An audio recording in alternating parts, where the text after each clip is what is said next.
Hallo julle, 'n stukkie nuus in 'n nutshell. Soms stryd uit my kar uit, want ek wag om die meier te eet. Nuus in 'n nutshell. Trots geborg deur Holle Afrika se klub Mau. Gaan speel, probeer en doen dit verantwoordelik my hemel. Julle, nuus in 'n nutshell vanoggend. Ek sit hier, ek wag, ek gaan die meier nou interview. Toe sit en dink ek aan ons goeie pel, Floyd Shivambu. Wie is Floyd? Julle, as julle mooi sal het onthou, was hy Julius Malema se bestie, okay, sy regterhand in die EFF. Toe los hy vir Malema vir die MK party. Onthou julle dit? Ek kan onthou dat dit was ewen 'n tyd wat Julius sommer 'n bietjie depro gelyk het, want sy dink dan sy beste bra het hom versuiker. Anyways, hoor net maar die storie raak beter.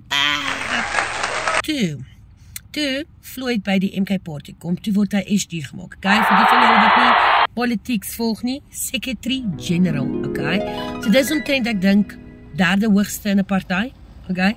Anyways, toe besluit hierdie bra nou, hy gaan vir Pagsfees vir die ene Prophet Bushiri gaan kuier, nie waar nie, in fucking Malawi. Toe post hulle daaroor, foto, brag, wara wash.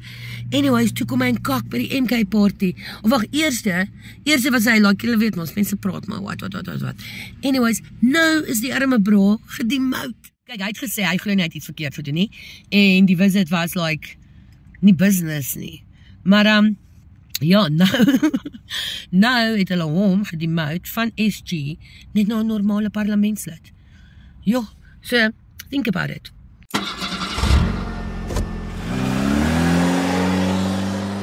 Ons Jimmy Floyd was tweede in bewind by die EFF. Ek bedoel, vertroueling, right hand van Malema. En toe steek hy hom in die rug, gaan na 'n opposition toe, en toe forget it. Dis beginnings in a nutshell. Met julle favorite, Frisky Mariski. In a nutshell. Geborg deur Holle Afrika. Klub Mau, julle weet mos. Link in die bio, like, share, comment.